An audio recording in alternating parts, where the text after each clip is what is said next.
You're listening to The Support Report with Be Present, where we share real stories from young adults and how support changed their lives. Thanks for tuning in to another episode of The Support Report with Be Present. I'm your host, Justin Peters, and today's guest is Nick Giallourakis, who has been critical to the support network of his younger brother, Steve, as he battles with cancer. Nick is an active cancer advocate for the adolescent and young adult community, otherwise known as AYA. He serves as the executive director of the Stephen G. AYA Cancer Fund and is the co-founder of Elephants and Tea, an AYA cancer media company. Nick, welcome into the podcast. Hey, Justin. Thanks for having me, man. Yeah, I'm excited for this conversation. Maybe we lay the foundation for the audience, and you tell the audience a little bit about yourself and Steve and your guys' relationship growing up before the diagnosis. Yeah, sure. So this goes back about 14 plus years ago.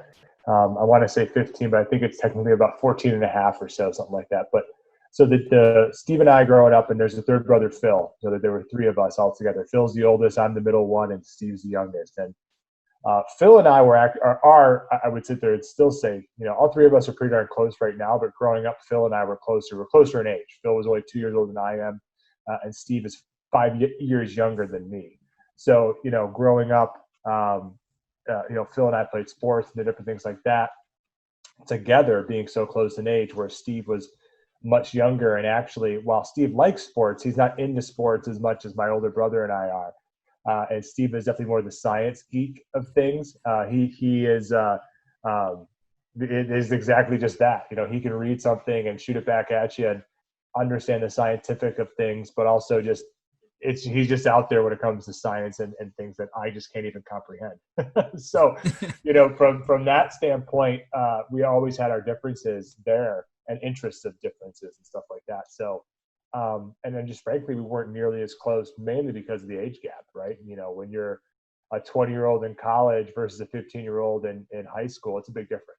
Yeah, I have a little brother as well. It's same deal as well. He's only 3.5 years, not 5 years, but through your teenage years, all through high school, he's always trying to tag along on the things you're doing, and you're like trying to push him out of the way a little bit and be like, hey, I don't think you can join in on this event.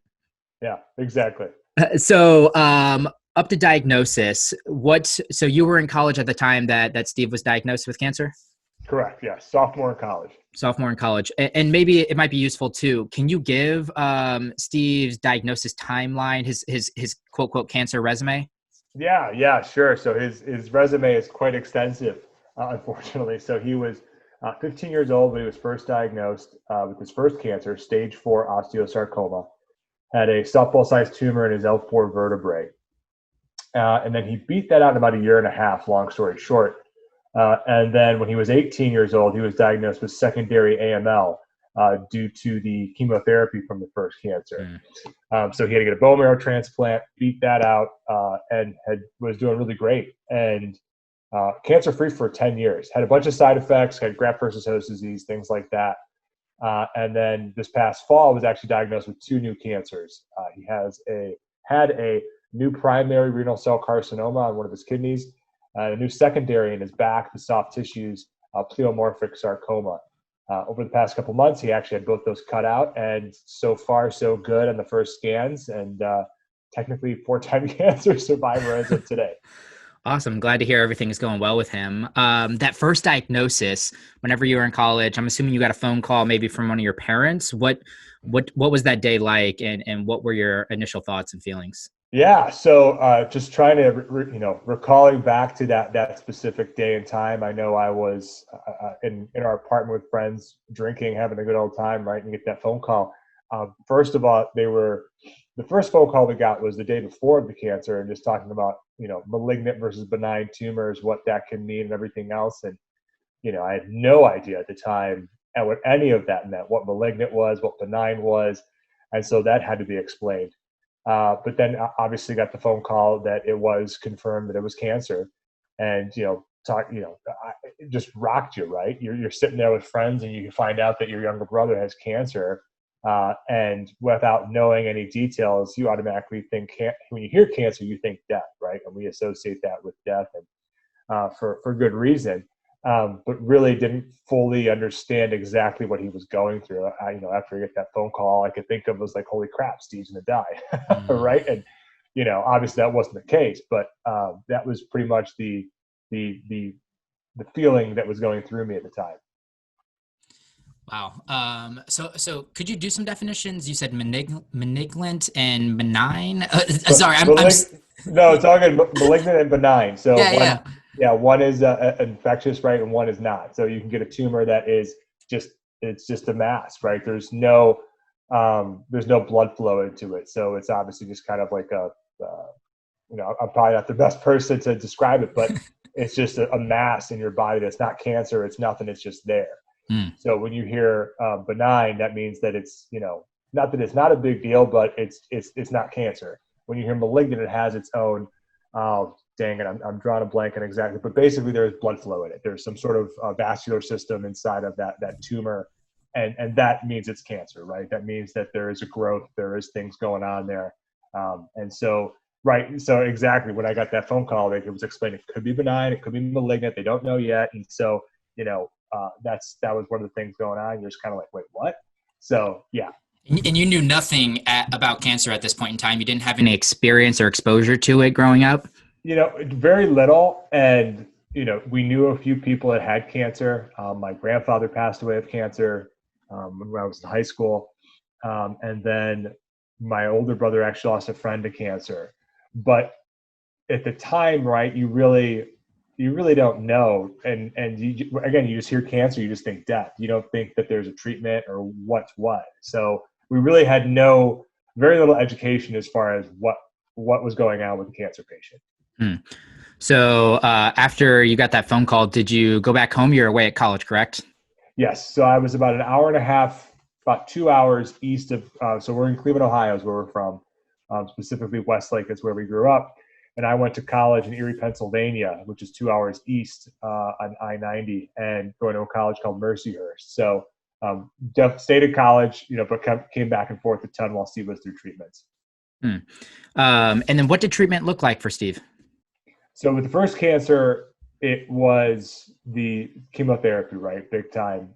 And with the way the tumor was growing out of his L4, the whole concept when someone has cancer, you want to take out any tissue, anything that's touching that cancer, where the cancer grew from. So we knew that the tumor had to be shrunk down to a specific size, so with radiation and chemotherapy. But then from there, he had to have spinal surgery to take out that L4 vertebrae and some other parts of his spine. And so for that first cancer, they essentially shrunk that tumor, went in, he had multiple spinal surgeries. They had to remove that L4 vertebrae, put in essentially a fake vertebrae made of metal, had to fuse his back, titanium rods. They had a graft as well, so bone actually grew around this little shaft, if you will. And so that was pretty extensive, to say the least. And that was just for his first cancer, right? Just to kind of get through that and make sure that he could come back. Steve did have some more intensive things going on too, that it did metastasize the first cancer, and it spread to his lungs. He had nodules that were floating around. Thankfully, they were able to get those out as well through treatment and everything else. So it was pretty wild, pretty extensive with that first cancer. The second cancer, being a blood cancer with leukemia, knowing that they had to do a bone marrow transplant, they had to remove all the cancer first before they could do some sort of bone marrow transplant. So they had to go through some serious chemotherapy treatments again, and then get a bone marrow transplant, which is wild in itself because that was a first, not really knowing what a bone marrow transplant looks like, but it is essentially being on an IV drip. And that just blows my mind. That's how they put in a new bone marrow inside of your body. We thought it was going to be way more intensive than that. It was intense, but not the actual procedure, right? The fact that it was just hooking you up to an IV and off you go. So that was the biggest thing for him when it came to treatment for the first two cancers. And then the next two cancers that he had, they did some radiation to his back to shrink the first tumor down, but then they went in and cut both of them out because they were still relatively early, didn't have to do any sort of chemotherapy, which is good. So Steve's a freaking warrior, huh? Yeah, pretty much. So what was, I'm assuming that was awfully challenging treatment for him. What was his general attitude throughout the treatment process? Yeah, positive. A perfect example when he was first diagnosed, with his first cancer, right? I got that phone call. I obviously went home to see what was going on with him. And when you go to walk into that hospital room, you're expecting him to be like all down and everything, but he was just laughing, making fun of people, being his normal self. And, he's still to this day, through every treatment, he finds a way to have the positive in everything. And it just blows me away. Wow. That's a learning lesson itself there. Mm-hmm. So how did you support Steve throughout the treatment process? And I guess even further on than that? Yeah, sure. So it evolved, right? And my older brother and I, we knew that we just had to really be there for him. For example, I think the biggest one was with his bone marrow transplant, living in the hospital for 8 to 10 weeks because his immune system was completely stripped down, so he couldn't go anywhere. But just being there with him when he was in the hospital, helping do things with him whenever he needed help. After that, the spinal surgery, he was so weak. We obviously had to help him in doing different activities, things like that during the treatment. That was definitely the biggest thing, was just being there for him, not just for him as well, but also our parents as well as the caregivers and the main people looking after him, since he was living with them through everything. So just really making sure we showed up as much as we possibly could. Yeah. And how'd you communicate with him? What I've learned throughout this podcast is communication. Clear communication is so key. And, just making sure and taking the test and understanding where they're at that certain time, if they want you, if they don't want you, all these certain things.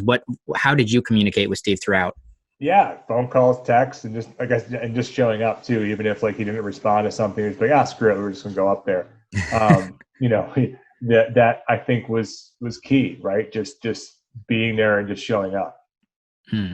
And then was there anything in particular you did on tough days? Was there a way that you could always make Steve smile, or what was your strategy?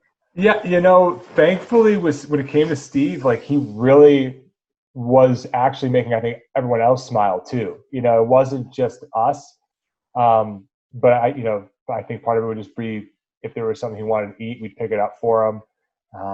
If there was a TV show, watch it with them. Netflix was just becoming a thing. It wasn't even there yet, so we had to buy a lot of different DVDs for him, right? So we would just figure out what he wanted to watch, go buy them, and bring them to him and stuff like that. So it was honestly pretty easy to please Steve when it came to that kind of stuff.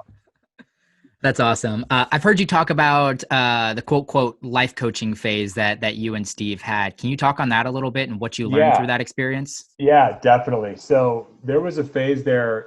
Steve's 30 years old as of this month, actually, and he's still trying to finish his college degree. So my thought was, hey, how about I help you out, Steve, and see if we can't figure out how to get you there, get your job, and things like that. And that phase was interesting. It was really eye-opening to our relationship. It broke us a little bit, but then put us back together at the same time.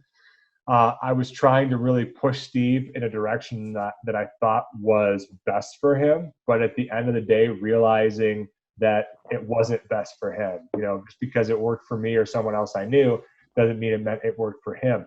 And so ultimately what really came out of this was, I was going with him to meet with his advisors, doing different things, really just kind of trying to be there for him to motivate him. But at the end of the day, it was just kind of like, hey man, I don't need you. I don't need another parent in the room. I don't need another doctor in the room. It's okay just to be there and have a beer or play a video game. That's what I need right now in this part of my life. And so it was definitely a learning curve, right? Of just understanding that, what is the norm? And I think we always, as a society, as people in general, we always put a status on normality. And for Steve, that wasn't the case. He's still trying to finish a degree. He will one day. That's one of his big goals. But he's doing just fine without it. He can do different things. He can do different jobs. He can be who he wants to be without a college degree. And I know that's just kind of one thing, but just trying to figure out exactly some other areas where he could excel at. But really, at the end of the day, it was more of just letting him figure that out, and more so myself and my older brother Phil just being there for him. So he never really necessarily asked you to be his life coach. You just felt like you needed to take that on and you needed to help him through that process? It was, so I offered it and he accepted it. We had a conversation at the start that it was definitely yeah, let's do this. And I think that we both realized that it just wasn't the right way to go with it. and then it kind of crashed and burned at the end, and A you little bit, realized yeah. I needed to just be an older brother. Exactly. Older brother, be a friend, don't be someone else trying to tell them what to do. That's cool. That's awesome. And now you guys have an awesome relationship. We were talking a little bit beforehand. The two of you guys on camera. It's so fun to watch. You guys had a podcast. Is it just a podcast series? Did you just have? Were you just Yeah. making 10 episodes? So we're going to do like different seasons, and we just this way there's kind of a break and a normal cadence to it, right? So we just did 10 episodes for the first season. We're going to start the second season back up in the fall, and do 10 more. We might change it a little bit. Right now it's essentially we're calling it a video cast, podcast, same thing, right? Just working on YouTube channel and stuff. But yeah, so the purpose of that was, one, for us to kind of come together and do something collectively, and two, highlight what other people are doing that we know within the AYA space, right? Yeah. Yeah. So, and your mom's a big character in all of this as well. She's a lot of fun. So I'd love for you to talk about your mom, and then also just how, as a family, you guys got really involved and engaged in the AYA community. For sure. So we're really involved in the AYA community. Obviously, Steve's inspiration behind it, but my mom was really the driver of wanting to start something up. Elephants and Tea is an arm of the Stephen G. AYA Cancer Research Fund, as you mentioned, and her and my dad founded that back when Steve got sick. I believe it was the second time, in trying to figure out, okay, what can we do? How can we help the community? What can we do differently? And originally was really started from the standpoint of research and funding research, specifically at Case Comprehensive Cancer Center here in Cleveland, Ohio. Is that because they saw a gap in the market? Yeah, multiple reasons, right? The AYA survival rates have not increased. Their treatments are the same that they have been for a lot of the cancers as well. There really hasn't been any advancements when it comes to the adolescent young adult community at all, when it comes to certain treatments and stuff. So, and more people are getting diagnosed every year, right? A couple of years ago, it was 70,000 a year. Now we're up to 80,000 a year. I know we're creeping on 90,000 a year. And just for the audience, how do they classify AYA? What is Sure. Adolescents and young adults? Definitely. So the National Cancer Institute classifies it as ages 15 to 39. And the reason that this group is put together is because they face specific cancers within this age range, a lot of sarcomas, for example, but then also too, a lot of the psychosocial issues, right? A lot of the things that other age groups won't have issues of. Each group has their own issues, don't get me wrong. But the folks that are like in college or Steve's age, right, that they're trying to grow and get to a point of who they are in life, it's completely derailed with that. And so folks that are in their teens, in their 20s, they don't really have a path yet, or they're trying to figure it out.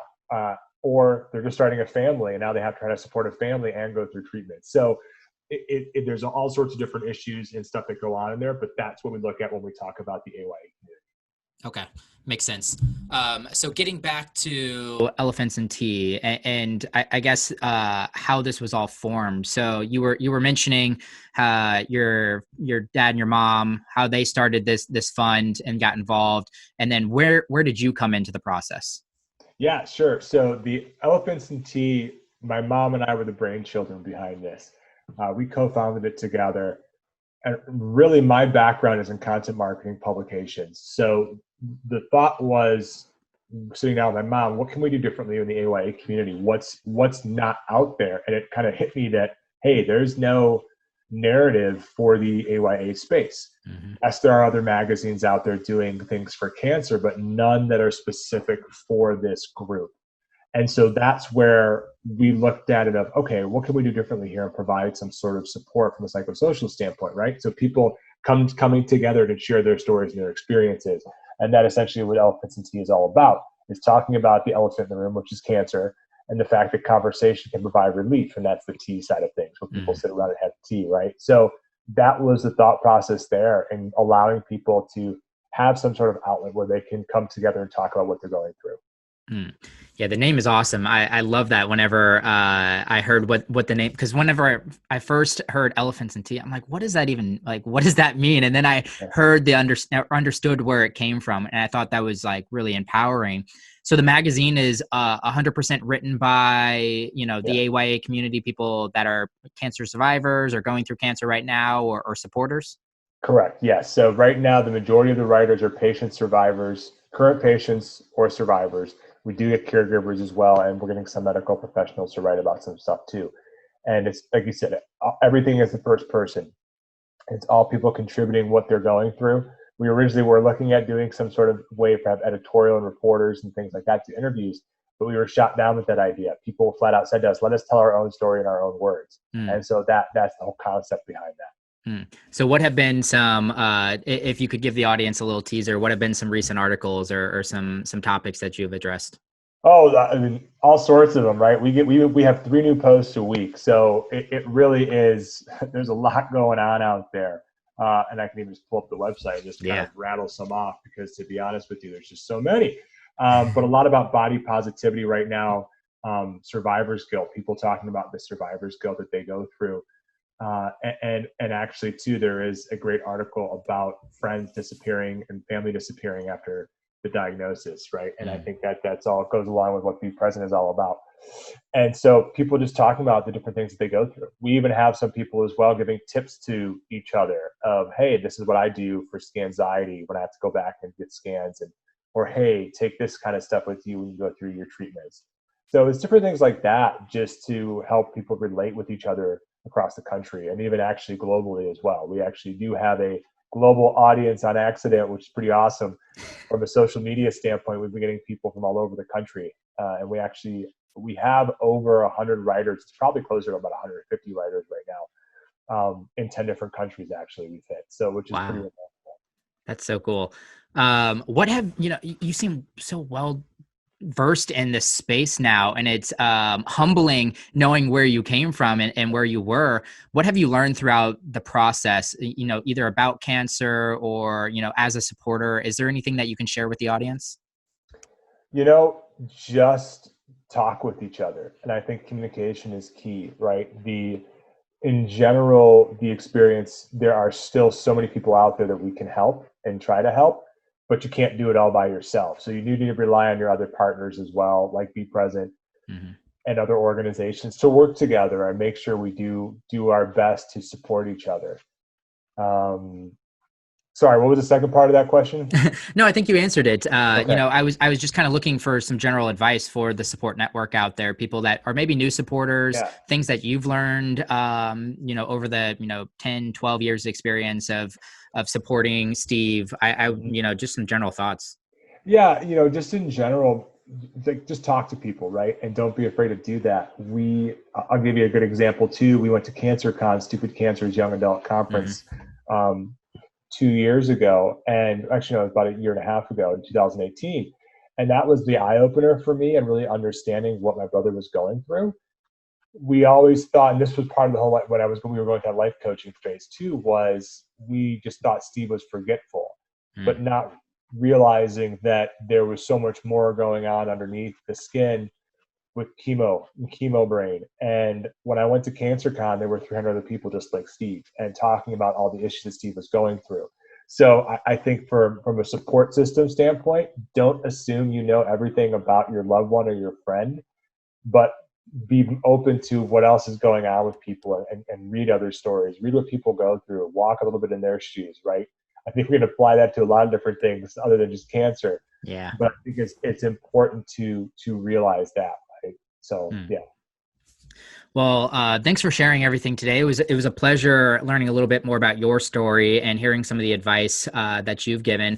Is there anything that, if our audience resonated with something you said, first of all, where can they connect with you? Where can they find Elephants and Tea? Give all the plugs for us. Yeah, for sure. So, elephantsandtea.com is our website. Most of our information is right there on the homepage and stuff. Anyone ever has any questions, they're more than welcome to reach out to me directly. And my email is just nick@elephantsandtea.com. Awesome. We are an open book. We try to be as helpful as we possibly can. Another thing to mention too, on our homepage, we do have links to other resources, other community partners as well. So, we don't just tout what we do. We want to tout what other people are doing as well. Because as we said, it takes a herd. It takes everybody to support each other, because we can only do so much. And that's kind of the beauty of the nonprofit space, right? And just making sure that we support each other. Yeah, totally. And speaking of support, is there anything you're looking for that if an audience member was looking to help you out further than, just going to check out the website, anything that you're struggling with or that you need help with currently?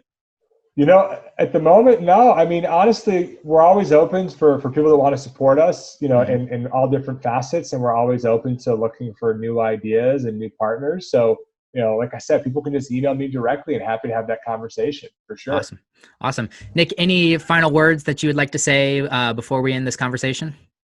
Justin, the only thing I would say, for those that are listening and for other family members as well that they might know, just encourage people to be there for each other, and just sit down. Even if you don't have the right words to say, it's okay just to be there and sit there.